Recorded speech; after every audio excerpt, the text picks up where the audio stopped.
vai pegar, né? Todo arrepiado, rapaz. Puxa a cadeira, arrasta o sofá e aumenta o volume na bala. Vai metendo dança logo, quicando a raba, essa noite não para. Desce e desce, sobe devagar, se comunica com a raba. A coxa quebra do rio, amassando, começa a festa, pode chegar em casa. A noite do golpe, onde tudo pode. Só rola pagode, segura o sacode. Sexo God, sexo God, sexo God, sexo God.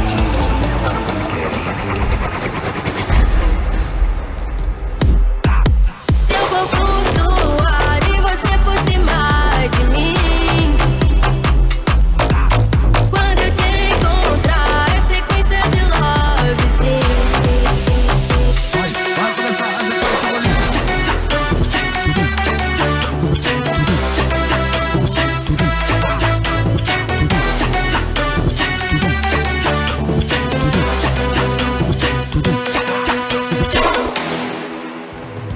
Black Moon, apareça e me mostre o poder da cor, o poder da cor.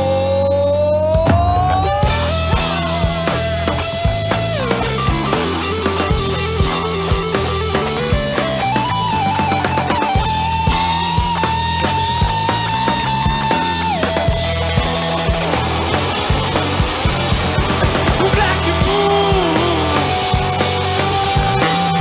apareça e me mostre o poder da cor.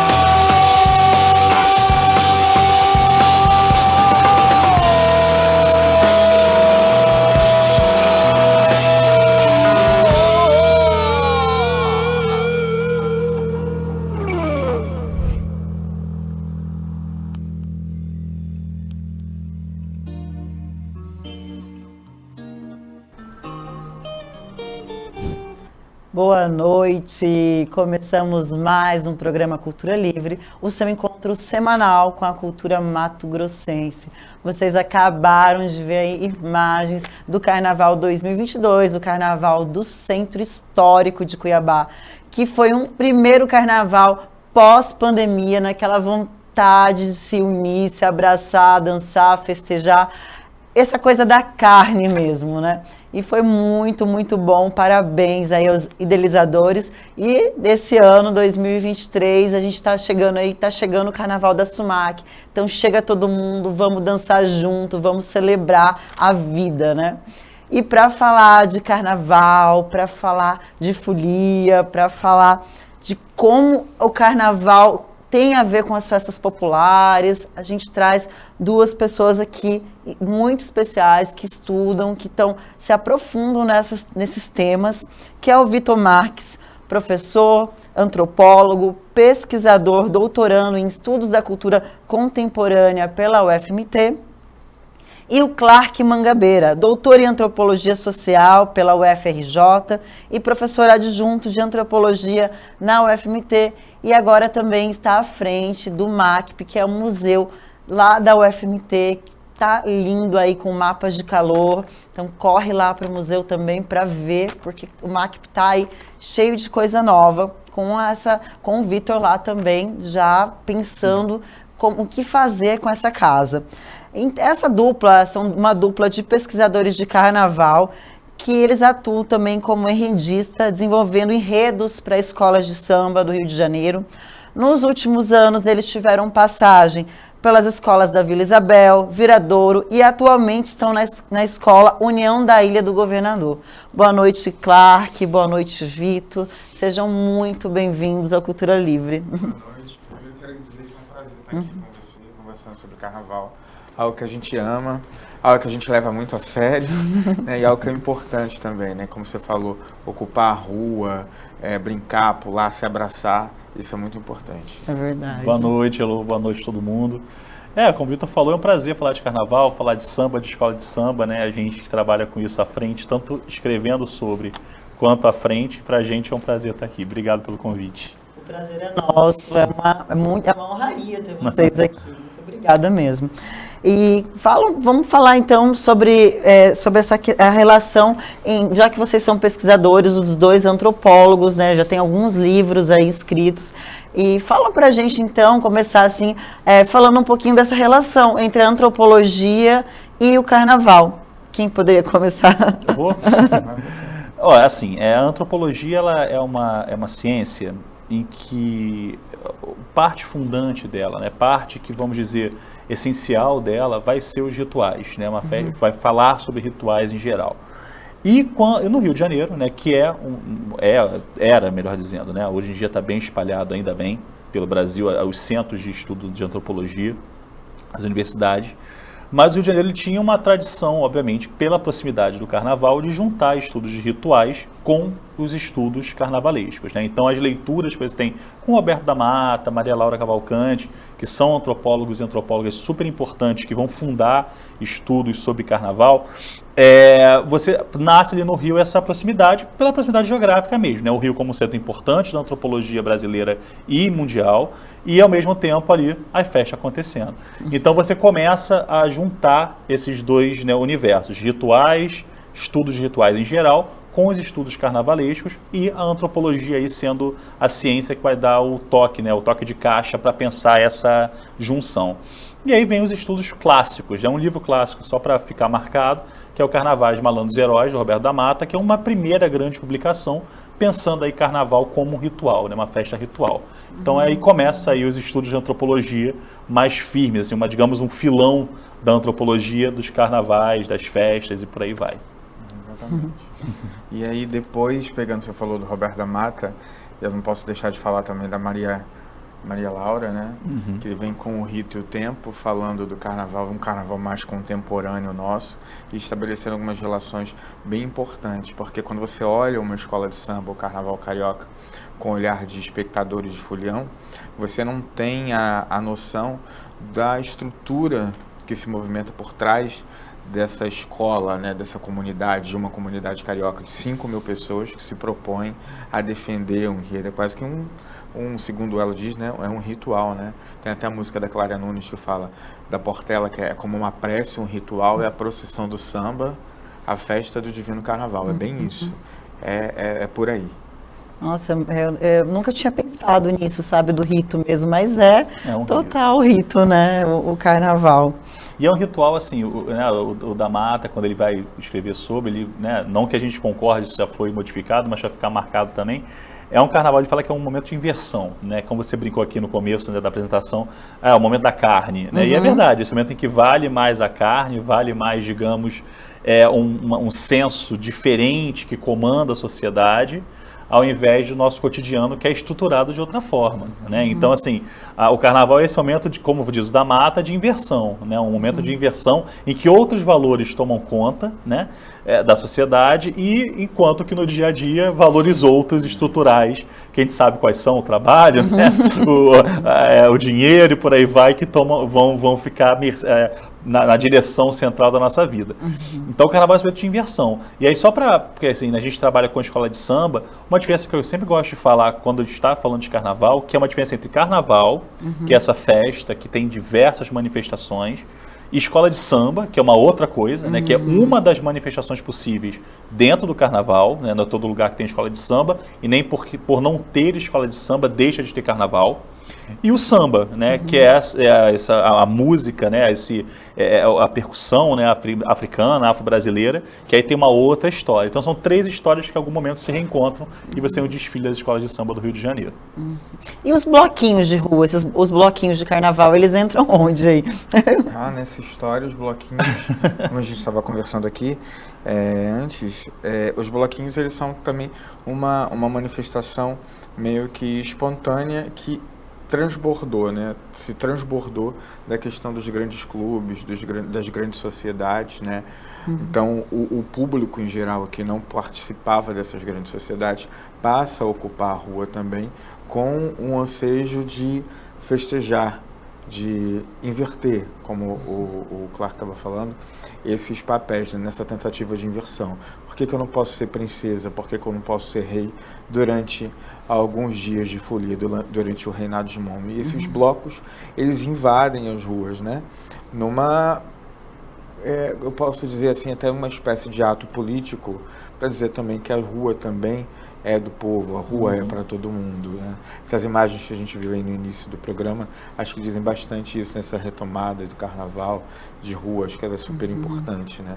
Tá tudo ligado, né? Embora pareça que não, mas acho que tá tudo ligado. Sim. E seguindo assim o que o Vitor falou, é exatamente isso, né? A lógica de que quando o carnaval chega, né, com a invasão portuguesa, que traz o carnaval como uma festa europeia, logo imediatamente uma das manifestações que vai chegar no bloquinho, como o Vitor estava falando, é o intrudo, né?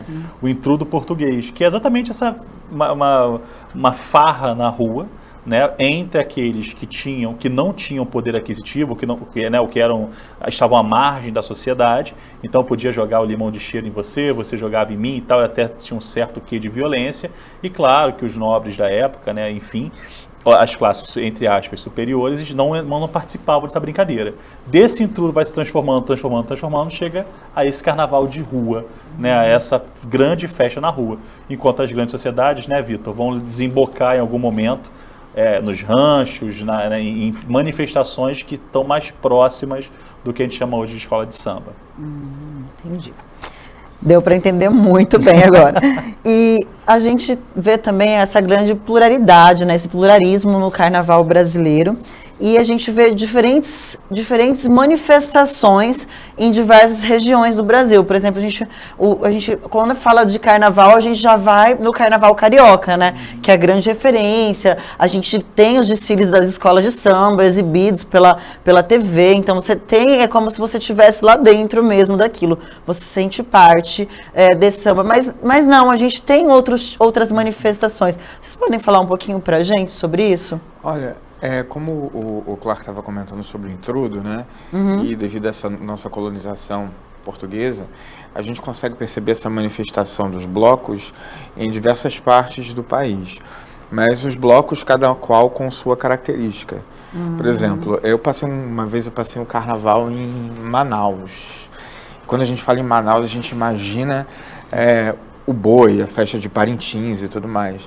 Mas lá tinha o Carnaboi, que era uma mistura de micareta com os blocos de rua do Rio, que as pessoas tinham abadás e elas pulavam o carnaval como se estivessem na Avenida 7 em Salvador, sabe? Já em Salvador a gente já tem uma referência mais explícita a essa questão de ocupar a rua, né? Uma referência mais direta à questão dos trios, que nasce lá com Dodô, com Osmar e tudo mais. E em Recife a gente tem a questão do frevo, né? Sim. Do bloco, como é que é o galo da madrugada, né? Os bonecos de Olinda. Acho que cada região, nessa troca, que cultura é isso, né? Troca, é dialética, cada região vai pegando e transformando numa espécie de antropofagia as suas características, juntamente com as características herdadas da colonialidade, e dando o seu toque especial a cada região. Acho que o mesmo acontece aqui com Cuiabá também, né?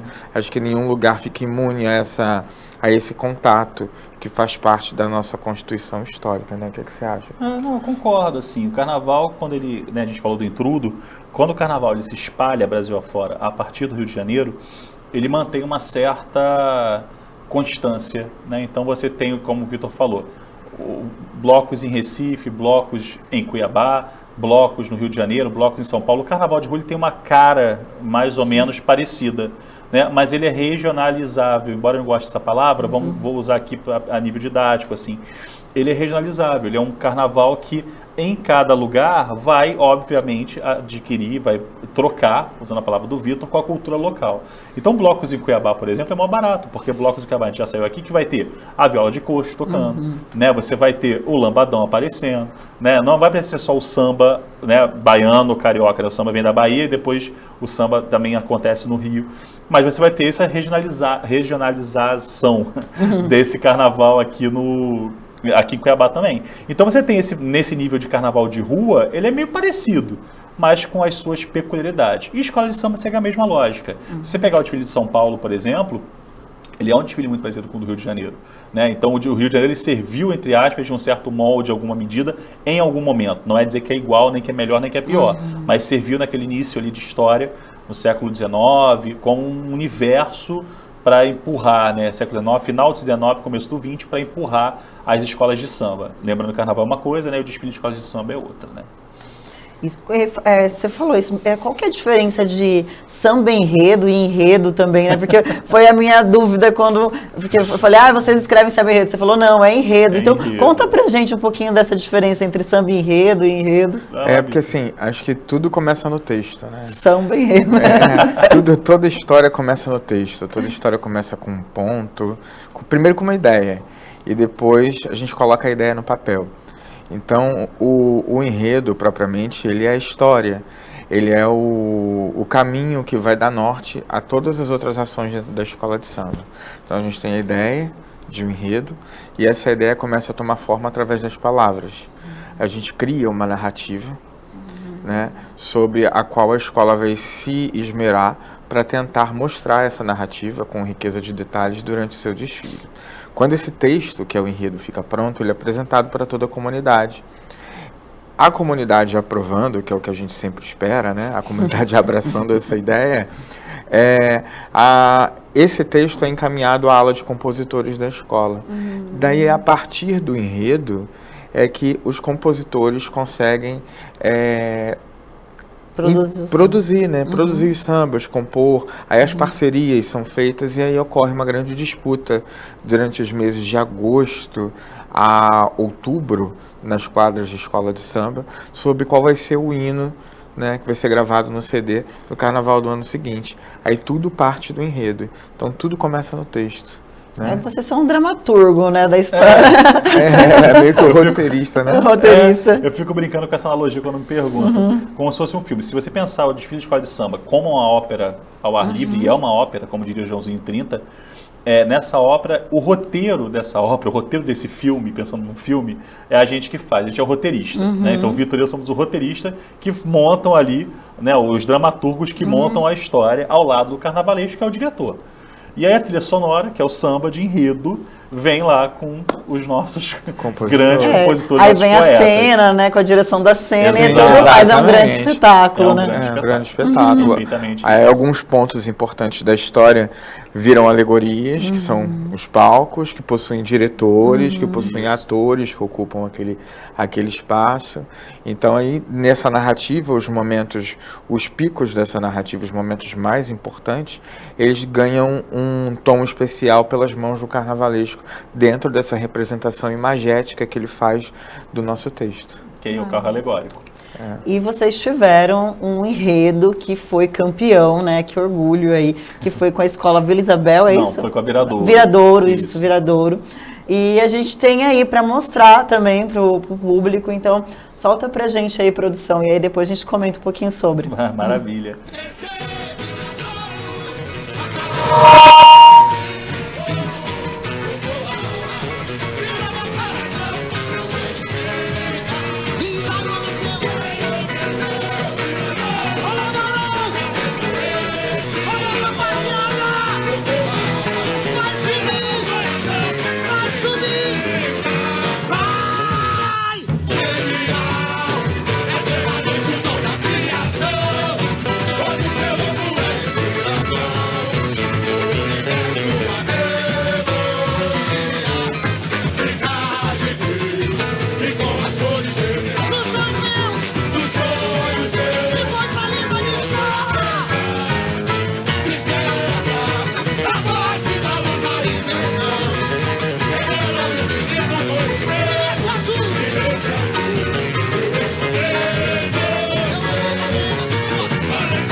Voltamos, gente. Tá aí o enredo, né? é. Escrito pelo Clark e pelo Vitor, que foi campeão, né? Foi o ano que vocês foram campeões. Que legal, né? Ver um enredo ser campeão. A gente espera, a gente sempre espera, né? Na verdade, mas Sempre. é uma surpresa boa também no final. Foi muito legal porque esse ano, na verdade, já trabalhava com carnaval. A gente trabalhava dentro ali, né, da estrutura da escola de samba, seja como diretor de ala, como diretor de alegoria.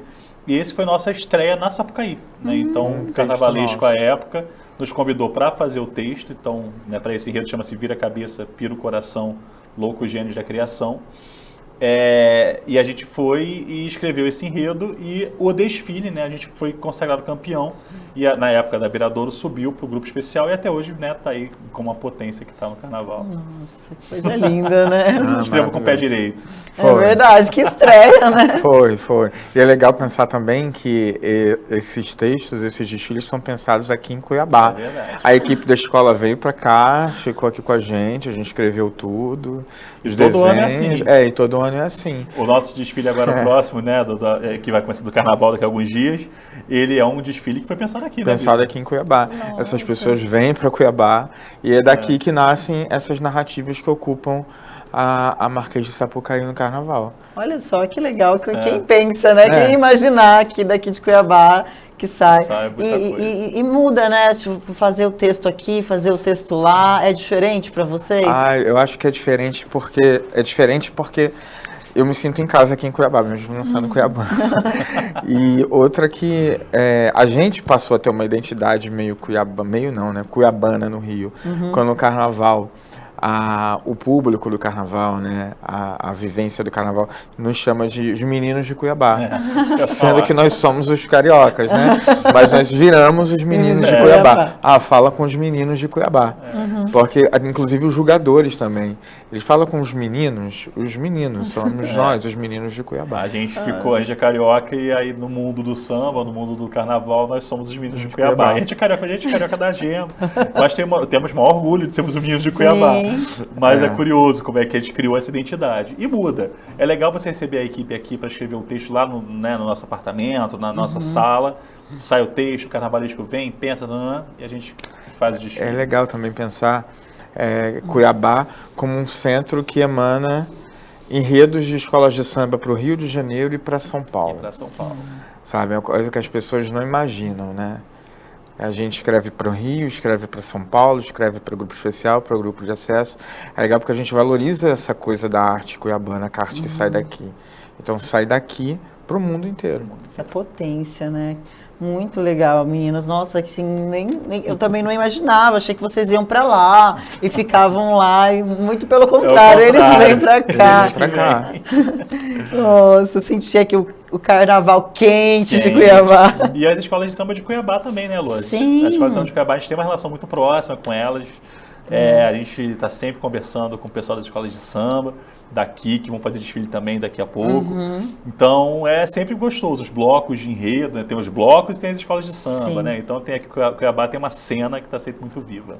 É verdade, o carnaval aqui também já tem um bom tempo, né? Tem. Eu acho que o Vitor podia falar um pouquinho pra gente do carnaval aqui de Cuiabá, você que pesquisa e está pesquisando mais, né, Vitor? Eu tive a oportunidade no mestrado, no PPGás da UFMT, na antropologia, de estudar um pouquinho do carnaval cuiabano.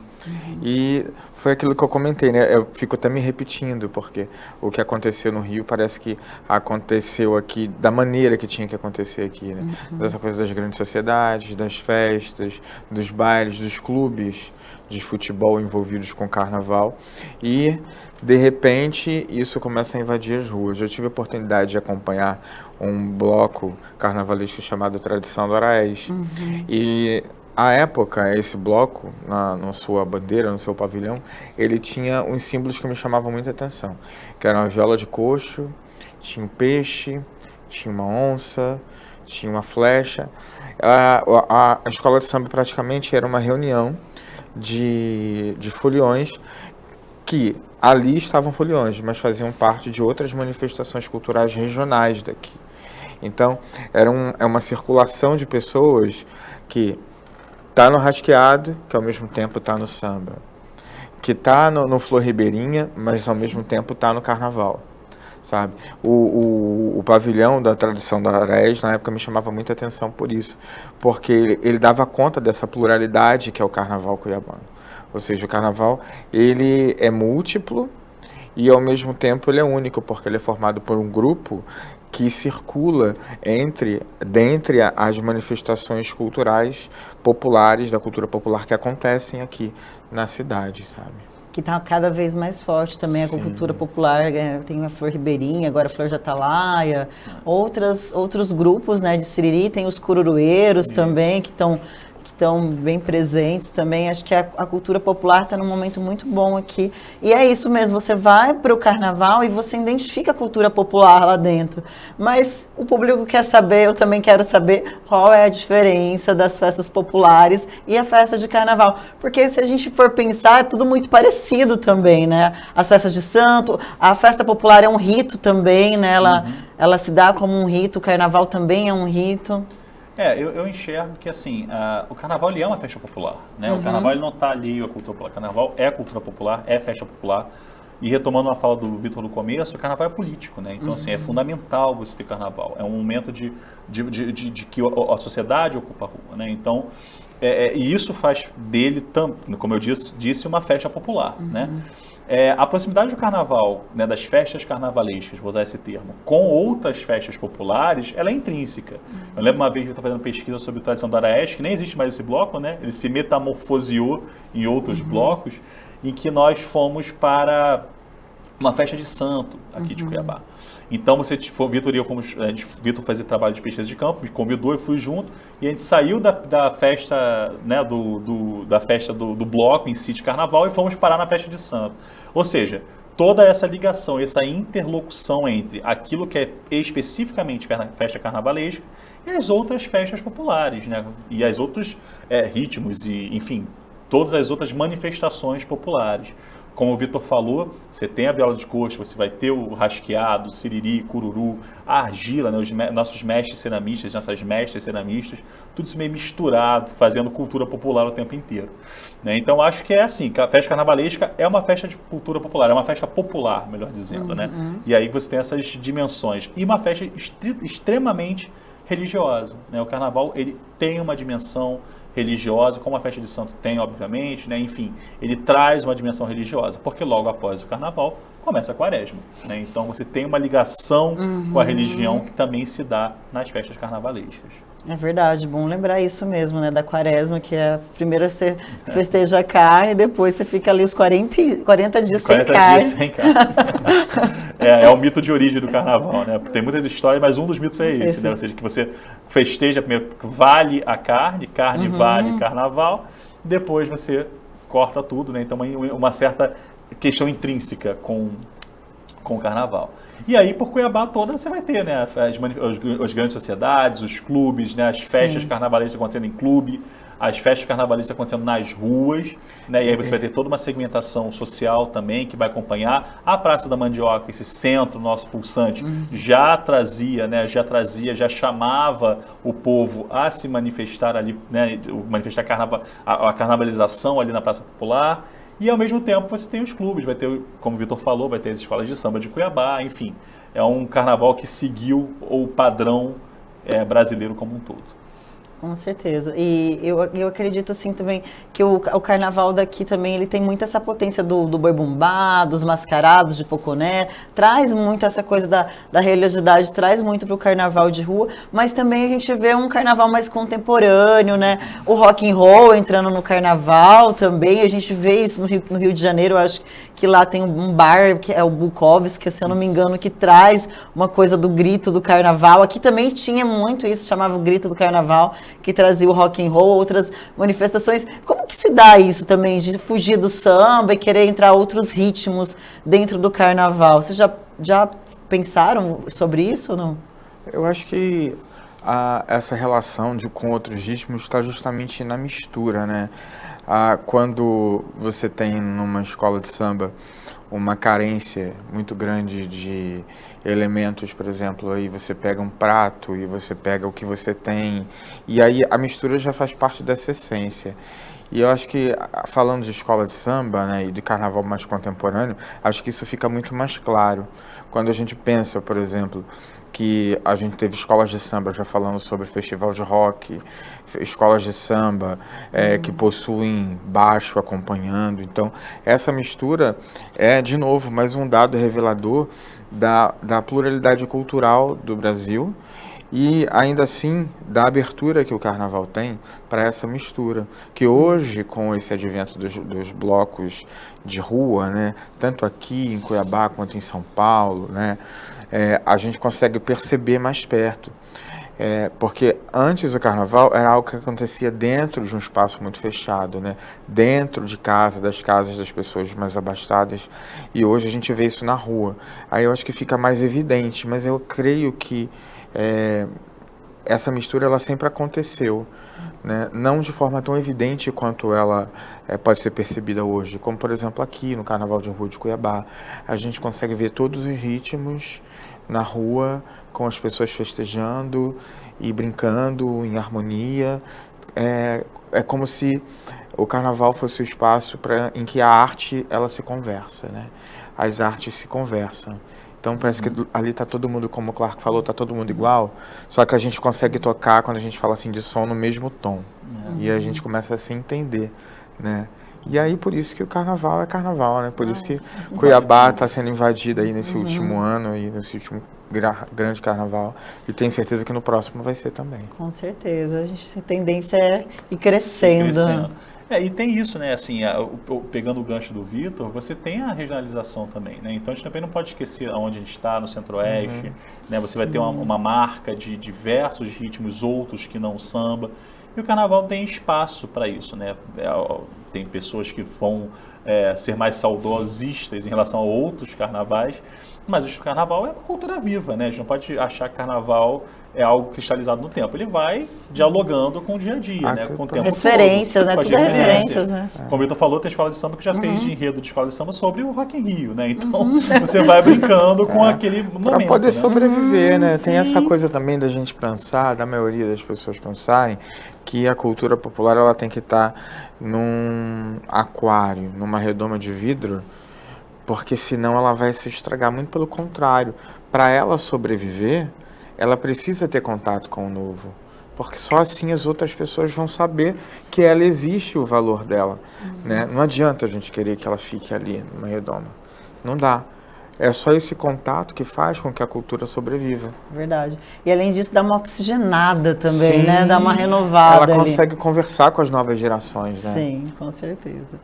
Gente, logo a gente volta para o segundo bloco aqui do Cultura Livre, conversando aqui um pouquinho mais com o Vitor e o Clark. Fique com a gente, não perca o segundo bloco do Cultura Livre. Até mais.